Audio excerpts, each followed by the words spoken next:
By the way, it turns out I have a golf trip with my boss this weekend, so I'm leaving all the moving preparations to you. There seem to be a lot of procedures to take care of, so make sure you handle it properly. Wait, what? Are you serious? We talked about how this weekend would be hectic with the move. And now you're saying you've scheduled a trip? Well, it's with my boss, you see. He invited me, and there's really nothing I can do about it. But that's not acceptable. It's work-related, and you could have declined the invitation. Don't you think it's important to prioritize family during such a difficult time? Hey, don't speak ill of my boss. He's just looking out for me. I want to get promoted, you know. You understand that, right? I can't keep catering to your whims all the time. My whims? Are you kidding me? This is about our family. It's an important matter. I can't understand how you could even think this way. Why did you agree to go on this trip? I'm the one who can't understand your reasoning. Are you saying I should prioritize you over my job? Seriously, you're acting like a tyrant. It's kind of scary. That's not what I'm saying. Look, Derek, you've been acting strange lately. Ever since we decided to buy a new house, your attitude has changed. You never used to talk like this. What? You're imagining things. I'm working hard to support our family. You should also try to understand my perspective and make some effort. Well, I'm trying my best too. I'm working hard for the family, just like you. If that's the case, then you should be able to understand me too. So instead, I'll have my parents help out. You could take care of everything else yourself. And by the way, I'm heading out for a drinking party now. Wait, another drinking party today? You said you would be home for dinner. I've already cooked. Come on, Derek, are you even listening to me? This is getting ridiculous. Look, this is just how it is. I need to maintain good relationships with my boss and colleagues. You know how important networking is in my line of work? This trip could lead to future opportunities, and I can't just turn it down. But what about the move? What about us? I thought we were in this together. Don't you care about how stressed I am about all these preparations? It feels like you're putting your job before our family. I understand that it's stressful, but there are things I need to do to secure our future. The new house is a big step for us, and I want to ensure that we're financially stable. Sometimes sacrifices have to be made. Sacrifices? Is that what you call it? Sacrificing time with your family for a golf trip? I thought we agreed to work together to make this transition smooth for everyone involved. I feel like I'm the only one invested in this process. You know that's not true. I'm doing this for all of us. Can't you see that? I'm trying to build a better life for us. It's not just about the golf trip. It's about my career progression. Derek, your career is important, but so is our family. I need you here with me. I can't handle this alone. I thought we were partners, but lately it feels like you're just going through the motions. Your absence during such a critical time is not just disappointing, it's heartbreaking. Look, I get it, and I do care. I want what's best for our family, too. But you have to understand the pressures I'm under. I'm juggling a lot right now. I want to make sure we have everything we need for our new home and our future. I appreciate that you're trying to provide for us, but what good is it if you're not present? I don't want a life filled with material things if it means sacrificing our time together. I just need you here, supporting me as I navigate this process. I promise I'll be there for you once I return from this trip. It's just a weekend after all. We can tackle the moving preparations together once I'm back. Just give me this time. You don't seem to understand. A weekend feels like an eternity when I'm dealing with everything on my own. I thought we would be sharing these moments, and instead I'm left here to manage it all. It's not fair. I know it seems unfair, but you have to trust that I'm doing this for us. I promise it will pay off in the long run. The more effort I put into my job now, the more secure our future will be. Trust?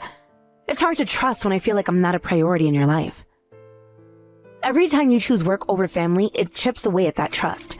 You might not realize it, but it creates a rift between us. I never meant to create any distance. I care about you and our family more than anything else. I hope you can see that this trip is just a small part of the bigger picture. I just wish you'd see things from my perspective for once. I need you here. Not just physically, but emotionally.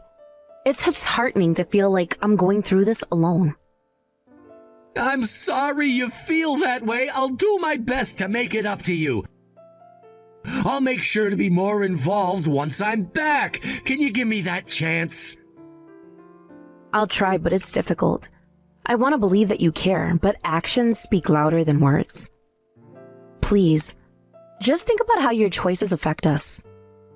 I will, I promise. Just hang in there a little longer.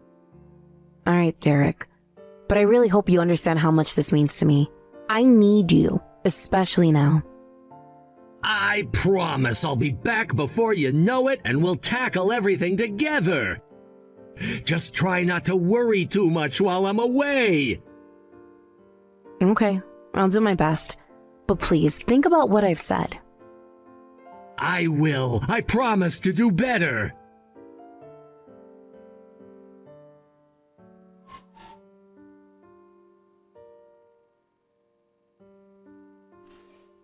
You know, I saw you getting scolded by your mom again this morning.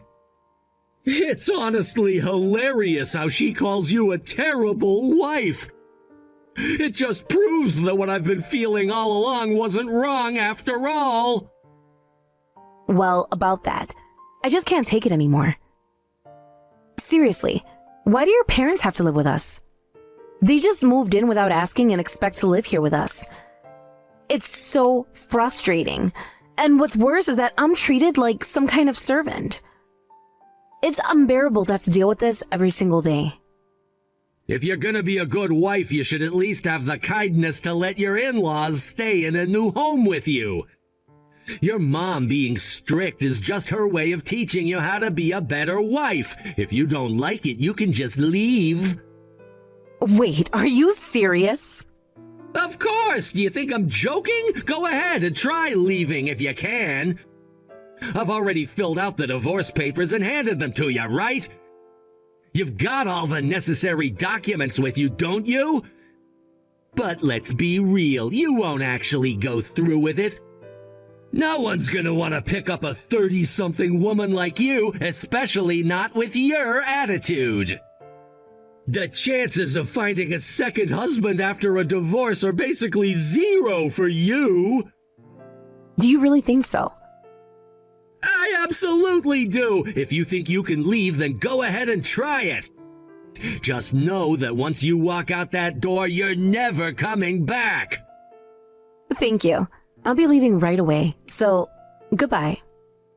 Wait, what? Hold on. You really aren't being cute right now, acting all stubborn like that.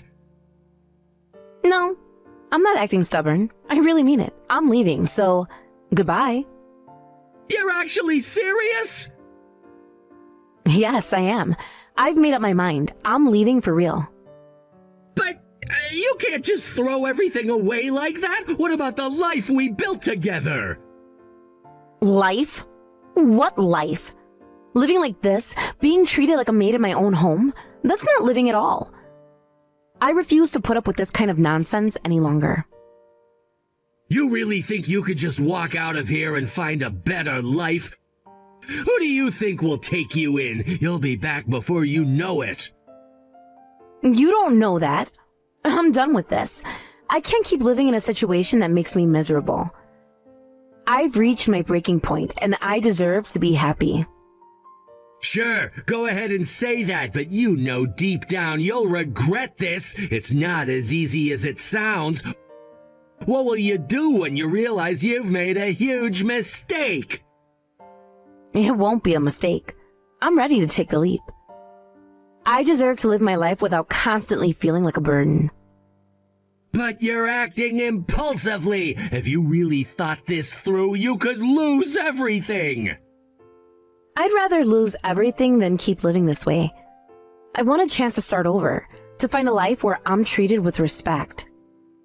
You're acting like a child, making decisions without considering the consequences. Is this really how you want to handle things? I'm not a child. I'm taking control of my life for once. I won't let anyone dictate how I should live. Fine. Do whatever you want. Just remember, you're the one making this choice. I will, and I'm excited about it. You really think you're going to find a better situation? Yes, I do. Well, good luck with that. Thank you. Just don't come crying back to me when you realize how tough it is out there. I won't. It'll be fine.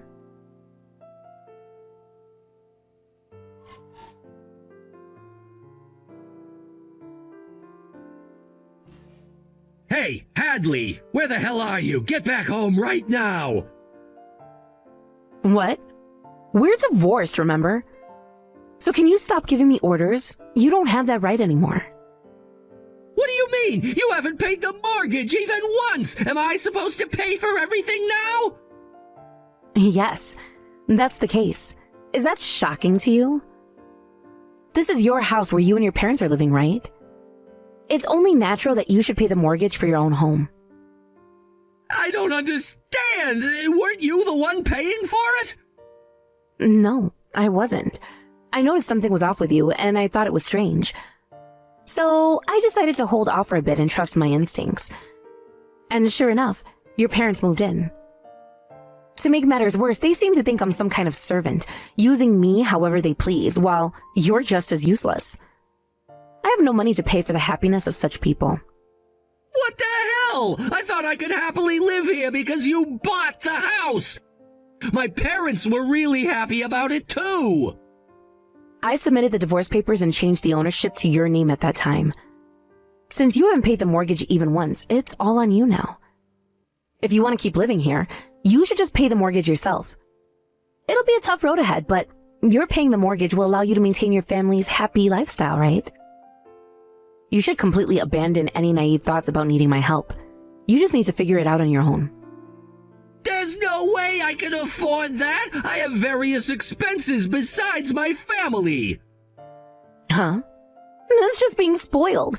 You've been depending on me all this time while using all your money for your own whims. From now on, you'll have to handle everything yourself, from your parents to the mortgage. If you can't do that, then you should give up on having a happy life. It's impossible! I want to go golfing with my boss, too! There's no way I should have to pay the mortgage. I didn't buy the house with this in mind. Then you should reflect on your actions. You have relied on me for everything, from household matters to living expenses, while you've been spending all the money you earned on yourself. The fact that you mistook me for your servant is just your bad luck. What can I do about that? You're the one who's capable and can handle everything. And you don't have any expensive hobbies, so why can't you manage this? I just made you cook because you said you enjoyed it. You've been able to do what you like, right? Huh? Get your facts straight, you jerk. I won't happily cook meals for a worthless person like you who does nothing for the family. On top of that, your mother keeps complaining and trying to adjust the seasoning to her taste, making the food taste ridiculous. After she messes everything up, she blames me for it. You've always been on your mother's side, and if you thought I was enjoying cooking in that environment, then your perception is completely off. That's awful. You didn't have to say all that.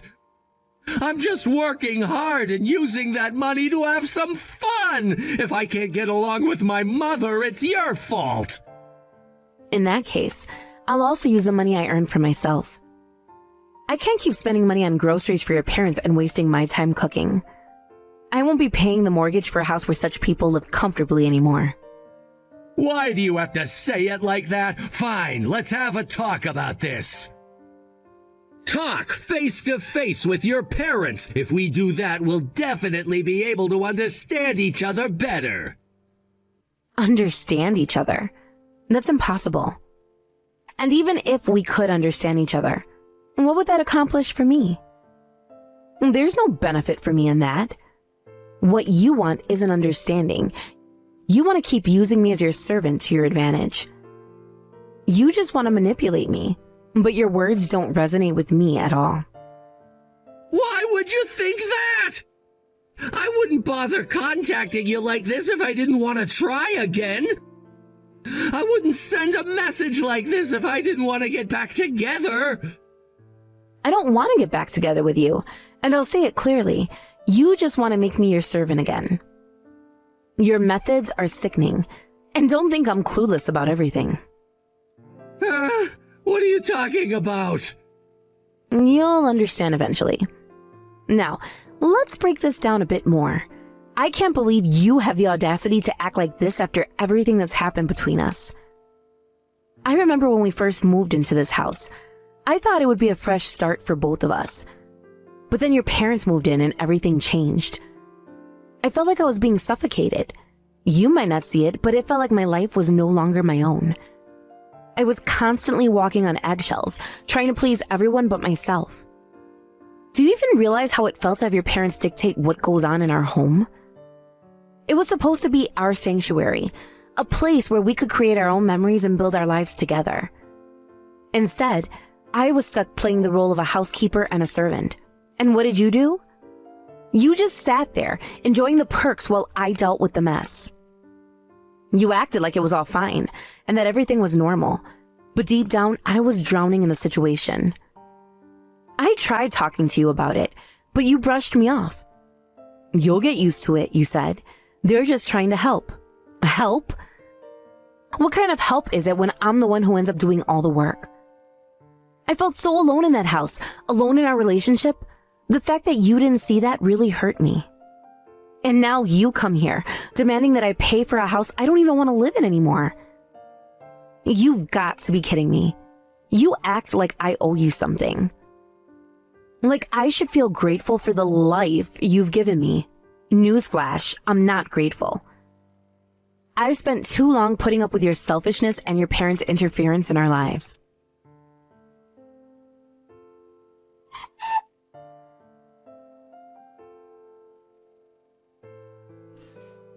I'm back, Hadley. I'm all set. Cameron, thank you. Finally, this moment has come. Yeah, it really has. You've worked so hard. You've endured so much with that worthless guy. Your in-laws just moved in without permission and treated you like a slave. I would have been tempted to call the police if I were in your shoes. Thanks for understanding. You have no idea how many times I almost lost my mind during all of this. But now I can finally get my revenge, and I intend to make him regret treating me like this. Once this is all over, I'm going to find my own happiness, and thinking that I can finally put this behind me actually makes me feel amazing. That's right. At first, I was really worried about whether I should tell you or not, but I guess it was the right choice after all, right? Of course. I'm actually really grateful to you for this. You see, I originally felt something was off, but I just ignored it and pretended not to notice. If I had continued doing that, I would have ended up living a life of enduring all that forever. I would have kept putting up with the bullying and petty remarks from those awful in-laws. And you were the one who saved me from that. That might be true, but... Plus, you didn't just shock me. You also proposed solutions. I'm really thankful for that. I'm glad to hear you say that. Some people might say it's better not to tell the person directly.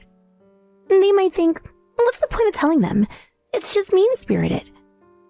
But with everything you've been struggling with regarding your own parents, I wanted to show you that this family dynamic is strange, and I wanted you to be happy with someone who truly deserves you.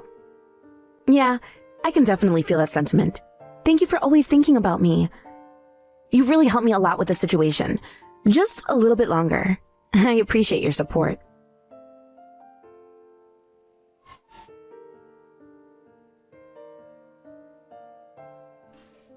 Hey, Hadley, what the hell is this? Why did you send me something like this? Why, you ask? Well, it's because I'm expecting you to pay me some compensation. It's not, huh? Of course it is. After all, you were involved with another woman while you were married to me. How do you know about that? And why are you sending me this now of all times? It's not now or later. This is about the time when we were married, so I thought I should settle things properly before cutting ties with you. What the hell does that mean? You send me something like this, videos and photos, and let my parents see them too. It's nothing but humiliation. Oh, is that so? Then maybe you shouldn't have done something that would end up being embarrassing from the start, huh? You adored me and excluded me from your parents' lives, and yet seeing your mistakes revealed should be nothing to worry about. That's a different story. When did you notice all this? I felt something was off from the beginning. However, my certainty changed when my best friend told me she spotted you with that woman at a fancy hotel lounge. What the hell? Why didn't I hear about this? Of course you wouldn't have. While you were off in your own world, my best friend turned pale and sent me proof with photos. She said, "Isn't that Hadley's husband with another woman, enjoying themselves in the hotel lounge? Surely that can't be right." Was it really me? You must be mistaken, right? It was definitely you, clear as day. Do you understand? You wore that outfit when you came home, and I remember how I felt when I chose that outfit for you. That's... My best friend was probably heartbroken over it too. She was conflicted about whether or not to tell me if she was really Hadley's husband, but she decided she couldn't keep pretending not to know when she was with me. She said if I was being deceived, I needed to know the truth and be able to find my own happiness. She even introduced me to a detective. Well, it's not like that's such a big deal. You're just overreacting. You women really have a way of making everything about yourselves. Isn't it normal for a guy to mess up sometimes? Don't try to brush it off like that. And why are you acting like you represent all men? Not every guy is like that in this world. If you're saying that seriously, then you're just a piece of trash. What are you talking about? Your father did the same thing, didn't he? That's why your family fell apart, and you've been playing the victim, always fighting. You said that yourself. You know better than anyone that guys are like that. What are you expecting? So you really are that kind of person, huh? That's right. I grew up in a family like that. Both of them had other partners outside of the family, acting like victims, while I, as a child witnessing this, learned to be suspicious of people. That's why I picked up on your suspicious behavior rather quickly.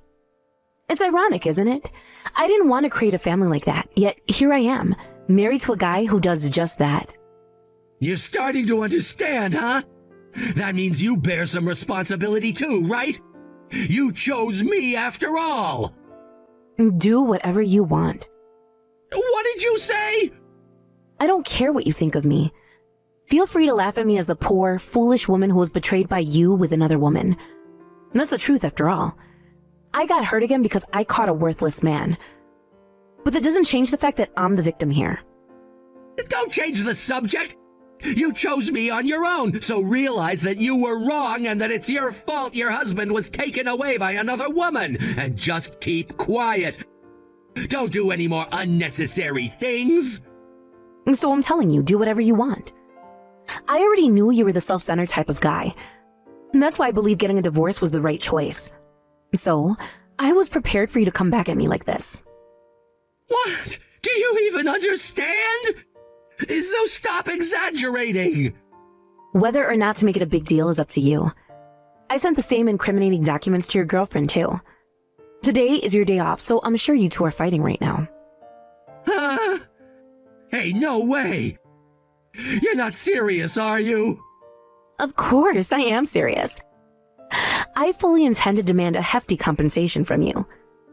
You freely expressed your theories, but it's great that you admitted it yourself and gave a proper statement. Now I have more evidence, and there's no way I'm losing. Hey, wait! You didn't set me up, did you? You don't need to worry about that. I've got everything prepared so that even if you don't admit it, it's all good. But I'm glad I was able to hear your opinion. Now that I know for sure you're a piece of trash, I can crush you without any hesitation. No, wait! Getting others involved is really too much! We were the married couple, right? We should solve this ourselves! I said too much! I'll apologize properly! Your apology isn't worth a single penny. You're the one who did something wrong, so you're the one who's going to face the consequences. No matter how much self-centered nonsense you try to lay out, the one who will be laughing in the end is me. You've tormented me for so long. Now it's time for you to pay for your sins and fall into hell.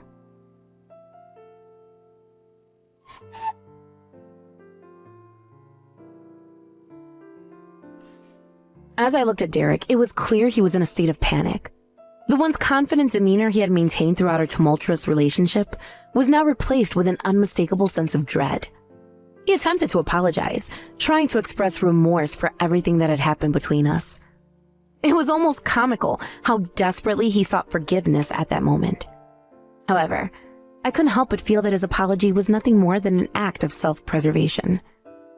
For me, an apology that seemed to be motivated by guilt and fear of consequences held no true value. I had endured so much pain because of his actions, and merely saying, "I'm sorry," would not erase the suffering I had experienced. So, instead of accepting his half-hearted attempt at reconciliation, I firmly asserted my demand for compensation. It was time for Derek to face the consequences of his choices, and I was resolute in my pursuit of justice. The emotional scars he had left on me were deep, and I wanted to ensure that he understood the gravity of his actions. As I laid out my case for the compensation I deserved, I could see the despair wash over him. He realized that he was not in a position to pay me what I was asking for. The truth was, he had not only betrayed me, but had also accumulated financial burdens that he could no longer manage. With a heavy heart, I watched as he grappled with the reality that he and his family would now face the consequences of his betrayal. News quickly spread about the repercussions of Derek's actions. It wasn't long before I heard the whispers about his family's downfall. Unable to cope with the financial strain caused by the compensation I sought, they ultimately lost everything. Their home, their stability, and their sense of security all crumbled as a result of his choices. It seemed fitting in a way. They had treated me like I was expendable, and now they were experiencing a taste of the chaos they had inflicted upon me. I couldn't deny that a part of me felt a sense of satisfaction at the turn of events. Here was a man who had caused me immense emotional turmoil, and now he was facing the consequences of his actions. In a twisted way, it felt like poetic justice. After everything they had put me through, I couldn't help but think, serves you right. Their descent into homelessness was a stark reminder of how quickly things could change. The very individuals who had once held power over me, who had dismissed my feelings and my worth, were now struggling for basic necessities. It was a bitter irony that I found myself savoring. In the aftermath of this turmoil, I realized that I had emerged stronger. I had fought for my dignity and my right to be heard. No longer would I allow myself to be a victim of someone else's poor choices. Instead, I had taken a stand, demanding what was rightfully mine. It was a powerful realization that shifted my perspective on the entire situation. As Derek's attempts to apologize faded into the background of my life, I found myself contemplating the lessons I had learned from this ordeal. The pain he had caused me had been profound, but it had also ignited a fire within me. I was no longer willing to accept the treatment I had endured. This realization marked a turning point in my journey.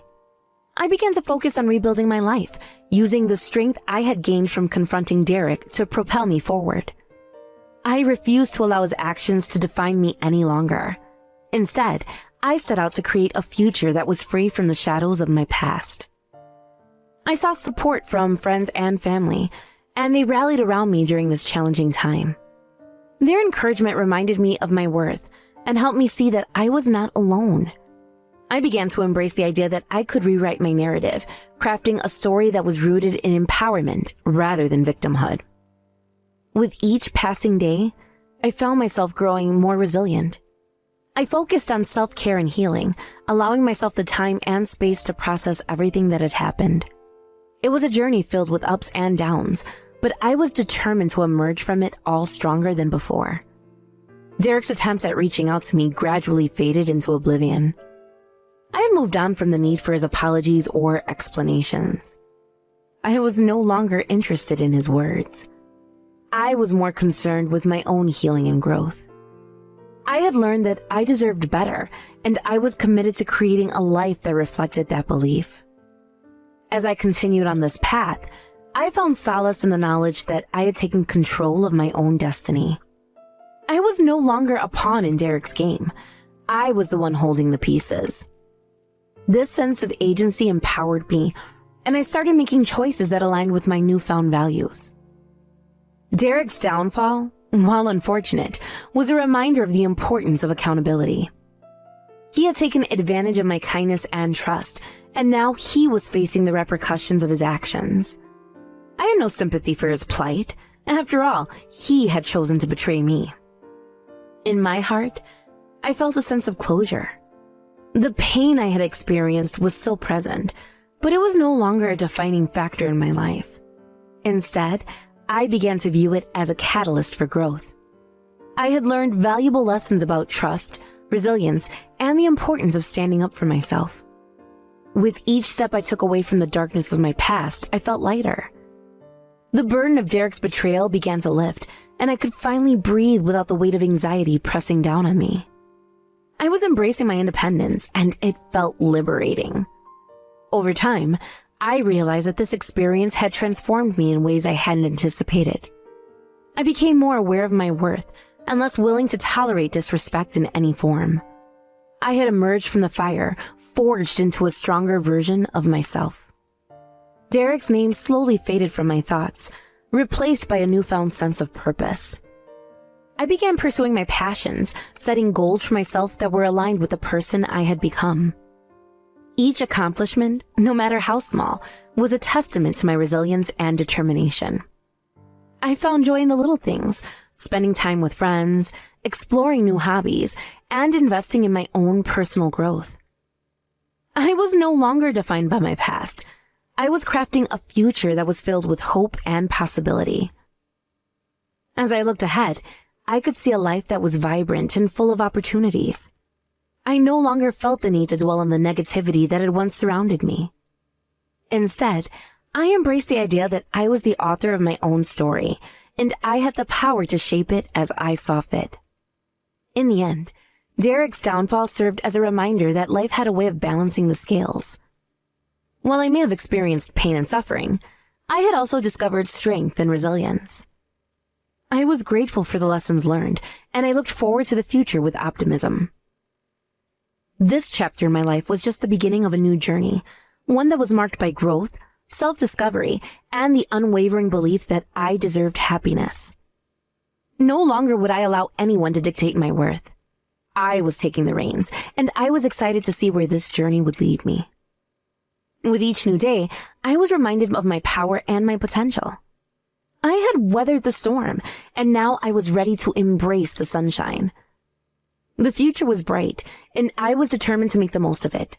I had come so far, and there was no turning back now. In this newfound sense of freedom, I found the courage to explore uncharted territories of my life. The possibilities were endless, and I was ready to dive in head first, fueled by the knowledge that I had the strength to overcome anything that came my way. So, as I moved forward, I carried the lessons learned from this experience with me.